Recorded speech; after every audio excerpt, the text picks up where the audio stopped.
दोस्तों आप सभी का बहुत बहुत स्वागत है हमारे चैनल में। इस वीडियो के अंदर अभी हम लोग लूसेंट सामान्य ज्ञान इससे रिलेटेड जो है इम्पोर्टेंट 40+ क्वेश्चन इस वीडियो में देखने वाले हैं, जो कि आपके आने वाले एग्जाम से railway, group D, SSC, UP police, लेखपाल और आने वाले सभी प्रतियोगिता परीक्षा के लिए काफ़ी इम्पोर्टेंट है।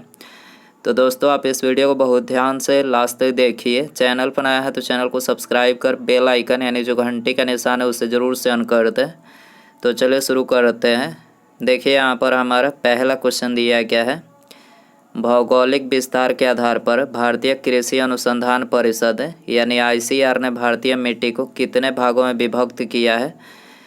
तो देखिए ICAR ने भारतीय मिट्टी को कुल 8 भागों में विभक्त किया है। कौन कौन से हैं? तो देखिए पहला जो है वो है काली मिट्टी, जिसे रेगुर मिट्टी के नाम से जाना जाता है। दूसरा है लाल मिट्टी, तीसरा है लैटराइट मिट्टी, चौथा है जैव मिट्टी, पांचवा है बनिया मिट्टी, छठा है क्षारीय मिट्टी, सातवां है जलोढ़ मिट्टी और आठवां जो है मरुस्थलीय मिट्टी। टोटल ICAR ने भारतीय मिट्टी को 8 भागों में विभक्त किया है। आपको याद रखना है। क्वेश्चन नंबर 2 है, सविनय अवज्ञा आंदोलन शुरू करने से पूर्व गांधी जी ने तत्कालीन किस वायसराय को अपना 11 सूत्री मांग प्रस्तुत किया। तो गांधी जी ने अपना 11 सूत्री मांग जो है ये लॉर्ड इरविन को प्रस्तुत किया था। ठीक है, करेक्ट आंसर ऑप्शन ए हो जाएगा। इसके अलावा सविनय अवज्ञा आंदोलन की बात करें तो सविनय अवज्ञा आंदोलन इसकी शुरुआत 12 मार्च सन 1930 को जो है इसकी शुरुआत हुई थी। और लॉर्ड इरविन की कार्यकाल की बात करें तो देखिए इसका जो कार्यकाल था वो 3 अप्रैल 1926 से 18 अप्रैल 1931 तक जो था इसका कार्यकाल था।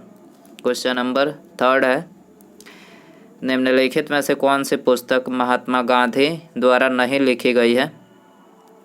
तो गांधी जी ने इनमें से कौन सी पुस्तक नहीं लिखी है। तो गीता रहस्य जो है ये पुस्तक गांधी जी के द्वारा नहीं लिखा गया है।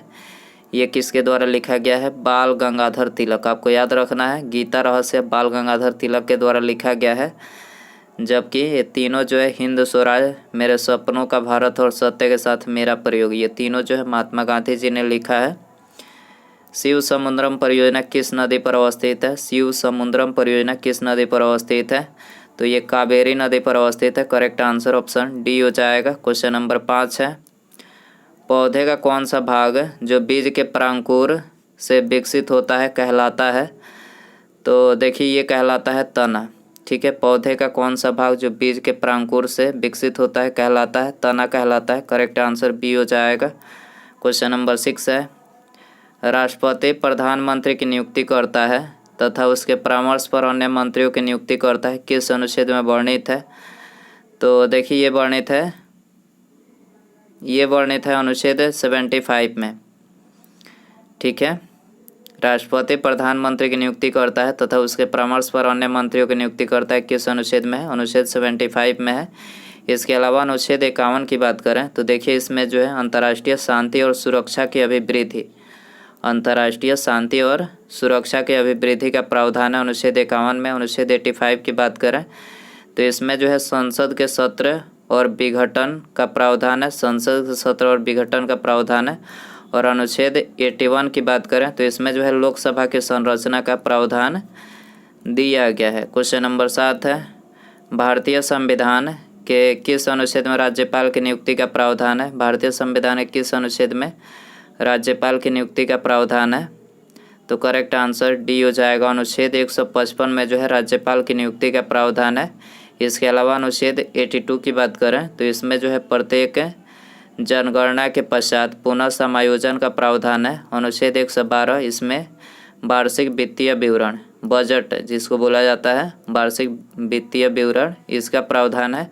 और अनुच्छेद 341 की बात करें तो इसमें अनुसूचित जातियाँ और अनुसूचित अनुसूचित जातियों से ये प्रावधान इसमें दिया गया है अनुच्छेद 341 में। और अनुच्छेद 342 की बात करें तो इसमें अनुसूचित जनजातियों का प्रावधान दिया गया है।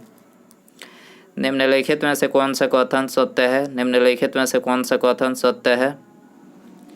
तो करेक्ट आंसर ऑप्शन बी हो जाएगा। कथन टू केवल कथन 2 जो दिया गया है, संवेग के 2 गुना होने से गतिज ऊर्जा 4 गुना हो जाता है, तो ये कथन सत्य है। रक्त क्या है? तो देखिए रक्त जो है ये है एक संयोजी ऊतक, एक कनेक्टिव टिश्यू। ठीक है, रक्त क्या है? संयोजी ऊतक है, ये आंसर हो जाएगा। चतुर्थ आंग्ल मैसूर युद्ध का क्या कारण था? चतुर्थ आंग्ल मैसूर युद्ध का क्या कारण था? तो देखिए इसका जो कारण था वो था टीपू सुल्तान का फ्रांसीसियों से संबंध। टीपू सुल्तान का फ्रांसीसियों से इसका संबंध था। निम्नलिखित में से कौन सा पर्वत श्रृंखला भारत से संबंधित है? निम्नलिखित में से कौन सा पर्वत श्रृंखला भारत से संबंधित है? तो करेक्ट आंसर ऑप्शन ए हो जाएगा। नामचा बरुआ जो है ये भारत से संबंधित है। इसके अलावा माउंट एवरेस्ट की बात करें तो ये कहाँ पर है? नेपाल में है। और धौलागिरी की बात करें तो ये कहाँ पर है? ये भी नेपाल में है। ये मकालू पता नहीं ये कहाँ पर है। मकालू यदि आपको पता हो तो कमेंट में ज़रूर इसका आंसर बताएं। ठीक है, भारतीय संविधान की उद्देशिका में न्याय शब्द के लिए किस रूप में उल्लेखित है? भारतीय संविधान की उद्देशिका में न्याय शब्द के लिए किस रूप में उल्लेखित है? तो न्याय शब्द के लिए जो है कानूनी रूप में उल्लेखित है। ठीक है, करेक्ट आंसर सी हो जाएगा। सन 1905 में बंगाल के विभाजन की घोषणा किस कारण से की गई? सन 1905 में बंगाल के विभाजन की घोषणा किस कारण से की गई? तो ये की गई एक मुस्लिम बहुल प्राप्ति की स्थापना के कारण से। एक मुस्लिम बहुल प्राप्ति की स्थापना के कारण से 1905 में बंगाल विभाजन की घोषणा की गई। भारतीय राजनीतिक व्यवस्था में इनमें से किसका सर्वोच्च स्थान है? भारतीय राजनीतिक व्यवस्था में इनमें से किसका सर्वोच्च स्थान है? तो देखिए सर्वोच्च जो स्थान है वो है संविधान का। ठीक है, करेक्ट आंसर सी हो जाएगा। कीटभक्षी पौधे जिस मृदा में उगते हैं उस मृदा में कमी रहती है। तो देखिए उस मृदा में जो कमी रहती है वो नाइट्रोजन की कमी रहती है। करेक्ट आंसर सी हो जाएगा। चतुर्थ आंग्ल मैसूर युद्ध कब हुआ था? चतुर्थ आंग्ल मैसूर युद्ध कब हुआ था? 1799 में हुआ था। करेक्ट आंसर ये हो जाएगा। स्वतंत्रता प्राप्ति के बाद 1949 में राष्ट्रीय आय के अनुमान के लिए किसकी अध्यक्षता में राष्ट्रीय आय समिति का गठन किया गया था? तो राष्ट्रीय आय समिति का जो गठन किया गया था पीसी महालनोबिस की अध्यक्षता में किया गया था। बी आंसर हो जाएगा। विद्युत तरंग की खोज किसने किया था? विद्युत तरंग की खोज किसने किया था? हेनरिक हर्ट्ज ने किया था। करेक्ट आंसर ये हो जाएगा। भगत सिंह को फांसी की सज़ा सुनाने वाला न्यायाधीश कौन था? भगत सिंह को फांसी की सज़ा सुनाने वाला न्यायाधीश कौन था? तो ये था जेसी हिल्टन। याद रखना है जेसी हिल्टन था। करेक्ट आंसर ये हो जाएगा। खिलाफत आंदोलन के प्रमुख नेता कौन थे? खिलाफत आंदोलन के प्रमुख नेता कौन थे? तो मौलाना मोहम्मद अली एवं शौकत अली। मौलाना मोहम्मद अली और शौकत अली थे। डी आंसर हो जाएगा। निम्नलिखित में से कौन सा कप का संबंध फुटबॉल से नहीं है? तो करेक्ट आंसर ऑप्शन ए हो जाएगा Beighton cup. Beighton cup football का मतलब बेटन कप जो है ये फुटबॉल से संबंधित नहीं है। बेटन कप किससे संबंधित है? तो ये हॉकी से। ठीक है, हॉकी। बेटन कप हॉकी से संबंधित है। निम्नलिखित में से कौन सा मौर्य शासक अमित्रघात के नाम से जाना जाता था? अमित्रघात याद रखना है। अमित्रघात के नाम से बिंदुसार जाना जाता था। ये आंसर हो जाएगा। गांधी जी के असहयोग आंदोलन के कार्यक्रम में निम्नलिखित में से कौन सी बात सम्मिलित नहीं थी? असहयोग आंदोलन के कार्यक्रम में कौन सी बात सम्मिलित नहीं थी? तो यहाँ पर ये तीसरा जो बात है ये सम्मिलित नहीं थी। अंग्रेजों के विरुद्ध सशस्त्र विद्रोह ये सम्मिलित नहीं थी। ठीक है, अगला क्वेश्चन है मनुष्य के शरीर के किस अंग में लिम्फोसाइट कोशिका का निर्माण होता है? लिम्फोसाइट का निर्माण होता है। तो लिम्फोसाइट कोशिका का निर्माण कहाँ पर होता है? तो देखिए ये होता है अस्थि मज्जा में। ठीक है, तो आंसर हो जाएगा डी। 44वें संविधान संशोधन के पश्चात अनुच्छेद 352 के तहत घोषित राष्ट्रीय आपात के प्रमुख आधार क्रमशः कौन कौन से हैं? तो राष्ट्रीय आपात के जो प्रमुख आधार है तो ये है युद्ध, बाह्य आक्रमण और सशस्त्र विद्रोह। युद्ध, बाह्य आक्रमण और सशस्त्र विद्रोह है। करेक्ट आंसर सी हो जाएगा। संघ लोक सेवा आयोग के सदस्यों का कार्यकाल कितने वर्षों का होता है? तो ये 6 वर्षों का होता है। करेक्ट आंसर सी हो जाएगा। 27 है। भारतीय संविधान का कौन सा अनुच्छेद है व्यक्ति के विदेश यात्रा के अधिकार को संरक्षण प्रदान करता है? व्यक्ति के विदेश यात्रा के अधिकार को संरक्षण प्रदान करता है। तो यह है अनुच्छेद 21।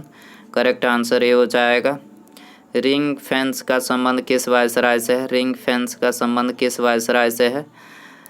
वारेन हेस्टिंग से है। ठीक है, करेक्ट आंसर ऑप्शन बी हो जाएगा। सन 1939 में बिहार में अलबरी सत्याग्रह का नेतृत्व किसने किया था? अलबरी सत्याग्रह का नेतृत्व किसने किया था? तो ये राहुल सांकृत्या ने किया था। करेक्ट आंसर ये हो जाएगा। संविधान का कौन सा भाग में पंचायती राज से संबंधित प्रावधान सम्मिलित किया गया है?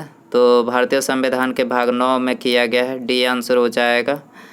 मानव शरीर में किस तत्व की मात्रा सबसे अधिक है? तो सबसे अधिक जो है वो है ऑक्सीजन की मात्रा। करेक्ट आंसर सी हो जाएगा। हाइड्रोक्लोरोक्विन दवा है। तो देखिए ये जो है मलेरिया की दवा है। हाइड्रोक्लोरोक्विन किसकी दवा है? मलेरिया की। बी आंसर हो जाएगा। महात्मा गांधी को अर्धनग्न फकीर किसने कहा था? महात्मा गांधी को अर्धनग्न फकीर किसने कहा था? तो ये विंस्टन चर्चिल ने बोला था। ठीक है, बी आंसर हो जाएगा। 1946-47 की अंतरिम सरकार में वल्लभ भाई पटेल निम्नलिखित में से किस विभाग के मंत्री थे? तो वल्लभ भाई पटेल जो थे ये गृह विभाग के मंत्री थे। बी आंसर हो जाएगा। किस तिथि को राष्ट्रीय दूध दिवस के रूप में मनाया जाता है? राष्ट्रीय दूध दिवस के रूप में किस तिथि को मनाया जाता है? तो ये 26 नवंबर को मनाया जाता है। करेक्ट आंसर बी हो जाएगा।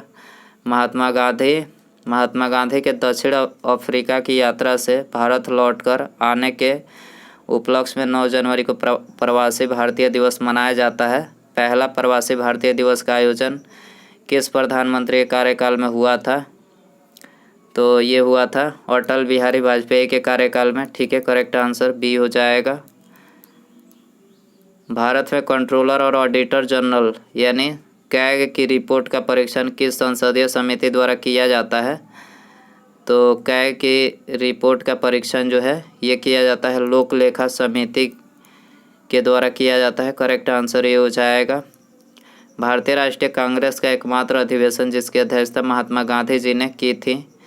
तो करेक्ट आंसर ऑप्शन ए हो जाएगा। बेलगांव अधिवेशन 1924 की अध्यक्षता जो है ये महात्मा गांधी जी ने किया था। गैस जो धान की खेत से उत्सर्जित होता है तथा भूमि की तापमान में वृद्धि करता है, तो ये कौन सी गैस है? तो ये है मीथेन गैस। ठीक है, करेक्ट आंसर सी हो जाएगा।